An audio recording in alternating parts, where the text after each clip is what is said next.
Coming up next on the PEG podcast. I got into this industry to help people. And so ultimately, it is a business, so you have to make financial decisions in that regard.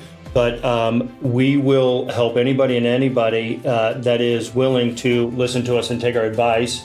Some people don't necessarily need a full advisor, but I would say that the mass majority of my clients are pretty high net worth, but I do not want to have a minimum. If somebody really needs help, I want to be there for them. Is actually going to be a real big problem, I think, in America as a whole, is Americans are not saving for retirement. They're thinking that Social Security is going to be there. But ultimately, if you really look at the Social Security website directly, it says it on the front line. We're designed to cover 40% of your income needs for when you retire. Guess what? That's not 100%. Wow. You need to come up with the other 60%. Wow. And we don't have pensions any longer. So we have a really fun education. I try to boil. We just want to make a difference. Pay Podcast.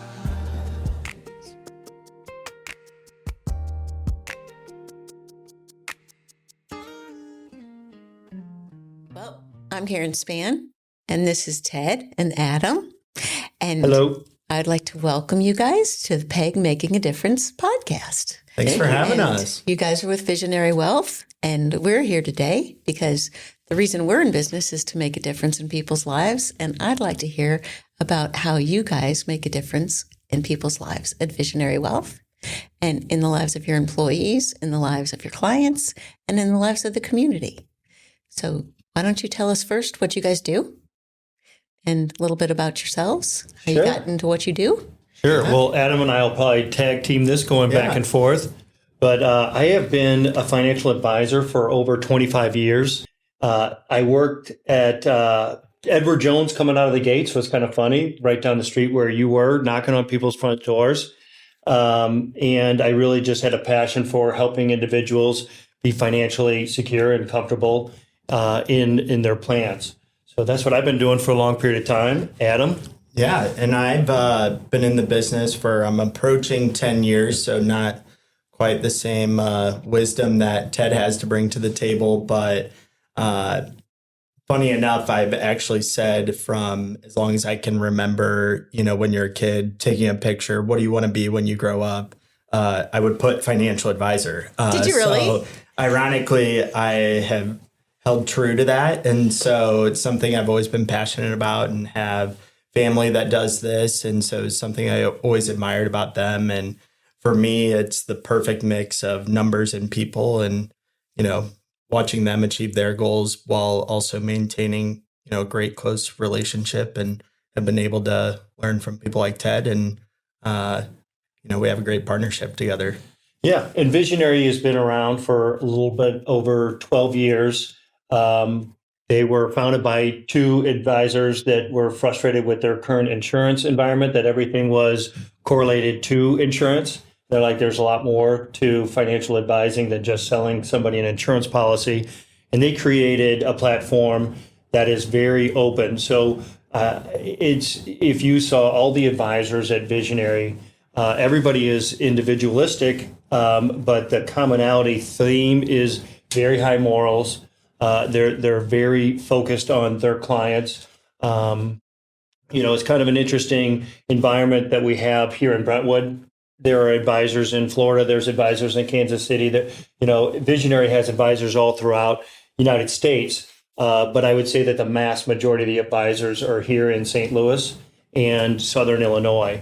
But we just get along extremely well. We try to support each other. We do have a lunch Bible study that we visit, once a month. And we just really have a bond that is unique. It's not just all about work. It's all about how is your family? How are things going with that? So Visionary is also a unique platform where in a lot of certain situations, advisors and the culture has to be very homogeneous, where you're just focusing on investments or you're just focusing on this one product. We have advisors that do wicked stock options trading. We have some advisors that pick their own individual stocks. We have advisors that focus on third-party research advisors. But ultimately, having that, difference of, philosophies. If I do have a client that really likes stock options trading, I'd be like, Sheldon, come on in. Can you help me with some of these different strategies that they're trying to implement? He'll drop whatever he's doing and stop and say, this is what we can do. So it really is a unique environment that we're involved in. And in our world as a whole, when I was back at Edward Jones 25 years ago, you needed the big companies because you had the compliance, you had the technology, you had all of those things. But with financial technology, it has streamlined our world. So the costs are coming down. The actual experience for the client is going up. The technology that we have available that we can analyze the client's financial situation and their investments and their tax situation, it's pretty phenomenal. I mean, I just was with a client earlier today and we were going through their tax return that they just got back. We had it summarized within 2 minutes with all the relevant data. And I said, you're very generous with the philanthropic donations, but guess what? We can do better here and we can do better there. So that's one of the things that we do at Visionary. It's not just investments. It's a very comprehensive approach where we kind of cover the 5 different areas: the investments, estate planning, insurance, risk management, essentially, what am I missing? Tax. And then just general planning, clients that are, having their children go to, college and things of that nature that they want to say, okay, how do we actually pay for this when that comes about? But anyway, I have a meeting right after this, ultimately with a client that's a little bit older, higher net worth, and the children are struggling a little bit with the higher cost of living, especially with the son that lives in California. We're going to analyze how she can help bridge the gap between him with a new home and do the financing for that. So it's such a more comprehensive experience than it was in the past, where you just say, guess what, your stock portfolio is up. Mm-hmm. We're diving into the real nitty gritty of the client's needs. And we hope that they call us first when hey, I'm buying a car, or they think of us first with any of their financial decisions, and we'll be there for them. That's great. Yeah. Adam, did I miss anything? No, I think what's so unique about what we do is there's no one size fits all strategy to any client we work with. So the uniqueness of getting to know them and what's important to them and really tailoring a plan, hitting on all those areas, to see different scenarios that, each of us would have differently, per se, is, kind of the beauty of what we do. And it kind of brings out an art form, and to really get to know what clients want to accomplish and kind of developing a roadmap to help them get there is really rewarding in that regard. So is there a net worth that someone has to have to come work with you? That was probably one of the biggest reasons I made the change 5 years ago to Visionary, is that I will be the boss of that decision. That's nice. In my past world, the minimums were very high, very, very high. And I had to turn away people that really needed help. And so I got into this industry to help people. And so ultimately, it is a business, so you have to make financial decisions in that regard. But we will help anybody that is willing to listen to us and take our advice. Some people don't necessarily need a full advisor, but I would say that the mass majority of my clients are pretty high net worth. But I do not want to have a minimum. If somebody really needs help, I want to be there for them. We have the resources, we have the tools. It's not all about money in terms of the business model. It's all about helping people. And I have found by doing this over 25 years that actually really adds up in the long run, where you help somebody when they maybe don't have a lot of money. And guess what? They remember you when they do have a lot of money. So, and, the advice that you have when you have, less money is pretty straightforward, but a lot of times it's almost like a different foreign language. People get intimidated by the financial jargon, the technology, and they throw their hands up and say, I'm just not going to deal with it. It's part of the reason why I got into the 401k space. I do company 401k plans because I really do talk to the people that are really, really down on the lower early stages of investing, and they get intimidated. And if I can persuade them that it's not anything to be afraid of, this is how it works, and you really boil things down to where they don't get confused or intimidated. I have people that have been working with me in the 401k space for 4 or 5 years that they said, Ted, I never thought I would have $15,000 or $10,000 or $100,000, whatever it is. They never thought they were going to start, but they, or have that because they never wanted to start. They never understood it. They were intimidated by it. So I really like the 401k because you can work with the American people. That is actually going to be a real big problem, I think, in America as a whole, is Americans are not saving for retirement.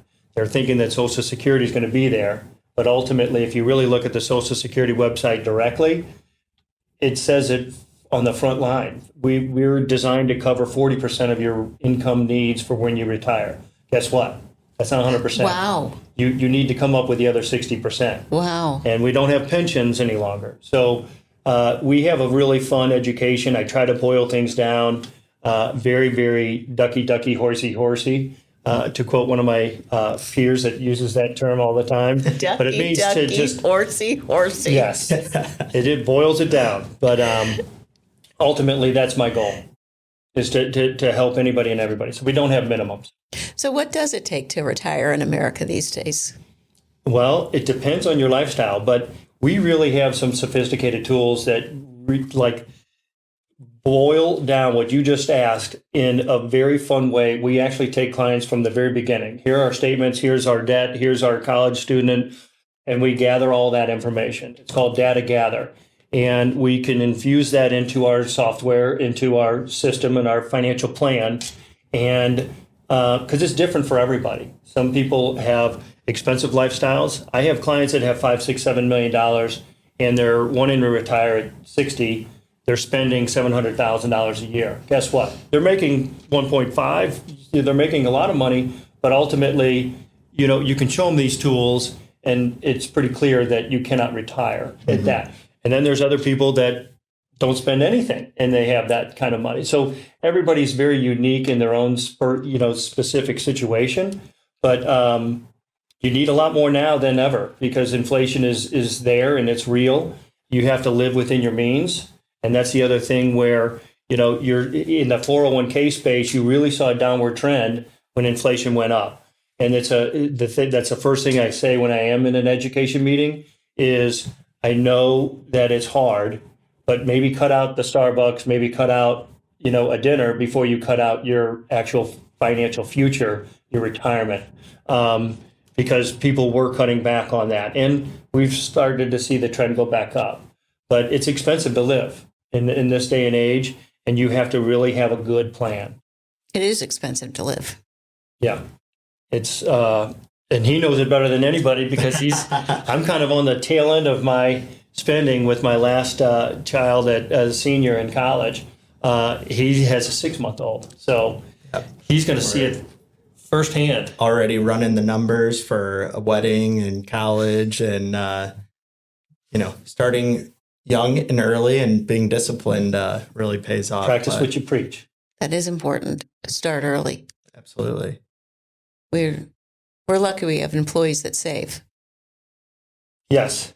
And they have to be prodded and then rewarded once they actually do it. I mean, in this year, with the stock market being up, it's a lot more fun to, talk to them because they're looking at their statement and they're up double digits and like, oh my gosh. And I said, you would not have had to have that growth if you didn't have any equity. So it's, and then you kind of talk to them about a snowball, even though we're kind of coming into winter months here in St. Louis. Any kid who's ever rolled a snowball, the bigger that snowball gets, the harder it is to push. I kind of use that analogy with their retirement money. The bigger that's like retirement assets are, the more it's going to actually gather and grow. And people kind of start to get to that point where I joke around and I say, you want to make sure that snowball gets as big as where you're like, okay, well, this is where the base is going to be because I'm not pushing the snowball any further. That's kind of what we try to have them visualize when they're thinking about their retirement. Let's just get to snowball. Let's get our portfolio as big as we can, early stages, because then it'll continue to grow with the compounding interest. Okay, so if you're trying to choose a wealth manager, which I would call you guys wealth managers, right? Mm-hmm. How do you choose one versus another? Obviously, the people advertising all on TV. One says one thing, one says another.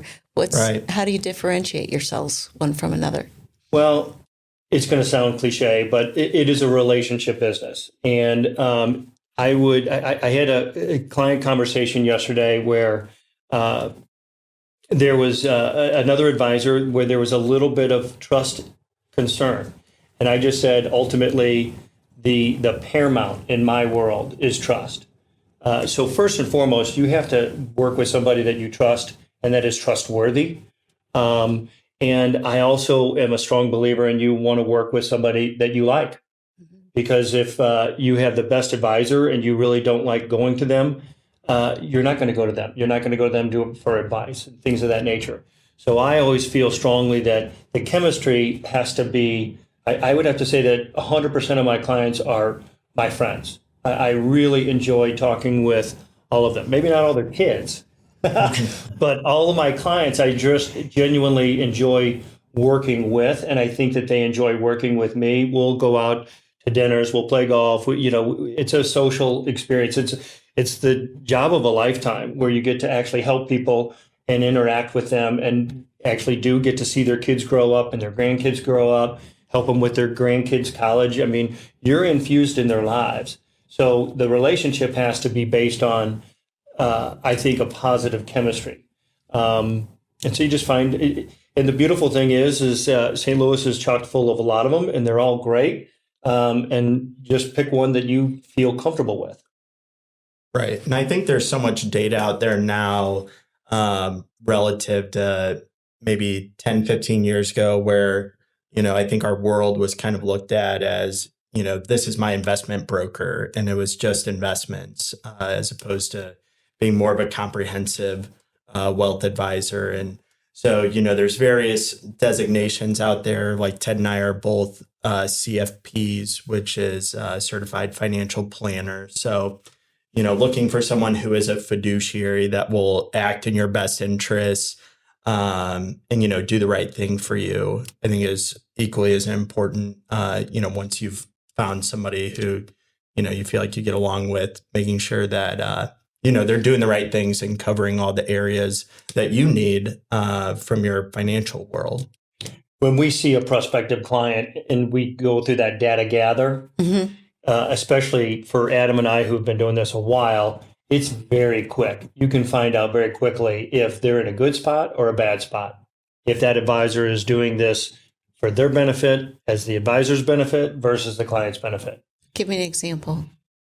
Well, the most fresh example is we had a client that was a little bit older, had a substantial amount of money. And when you're looking at the actual underlying portfolio, the investments were very, very expensive. They were associated with insurance that had that insurance component where they obviously did not need that. They were being talked about getting even more of that. And you just have to be delicate because I don't think you want to go, oh my gosh, your person that you're working with is like a train wreck.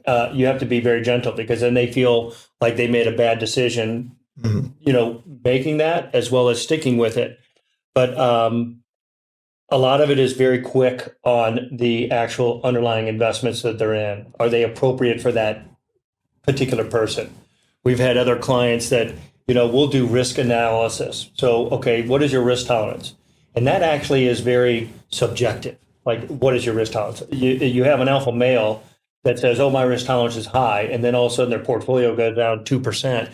And you're like, and they call you panicking. I'm like, well, maybe we missed your risk tolerance because that's not a bravado, 2%. But, we had a person that was essentially 100% in equities. And when we actually talked through them and went through their process, they were very, very low on the risk continuum. And they didn't really know. They were not sophisticated. And it was a very sizable portfolio. And so I can go on and on with examples of what's out there, but I would have to say in a glass half full, I would have to say in St. Louis, there's more good advisors than bad advisors. That's nice to know. Yes. So do you all believe in making a difference in the community? Most certainly, yes. I feel like I'm monopolizing the talk, but if you wanted to. No, absolutely. Personally, I'm involved with the Easter Seals. So I've been involved with them for 6 years now, and I serve on their junior advisory board. And so Easter Seals' mission is to help folks on the entire age spectrum with any and all disabilities. Primarily it's folks with autism. I read a stat the other day that right now 1 in 31 children are born with autism. Staggering. Right. And so what that translates to locally is, we help almost 12,000 individuals last year. Wow. From, birth to independent living, helping, that person get a job and, live an independent lifestyle and, provide services for that. So it's something I'm very passionate about and have kind of quickly been ingrained with them. And so I've really enjoyed seeing the impact that they make. I have a fun one that I'm involved with, St. Louis Honor Flight. Oh, I love that. Oh, my gosh. It's one of the most remarkable and a fun story that, one of my grade school buddies, he moved to Dubai, but we've always been in contact, and he'll come back in St. Louis every now and then.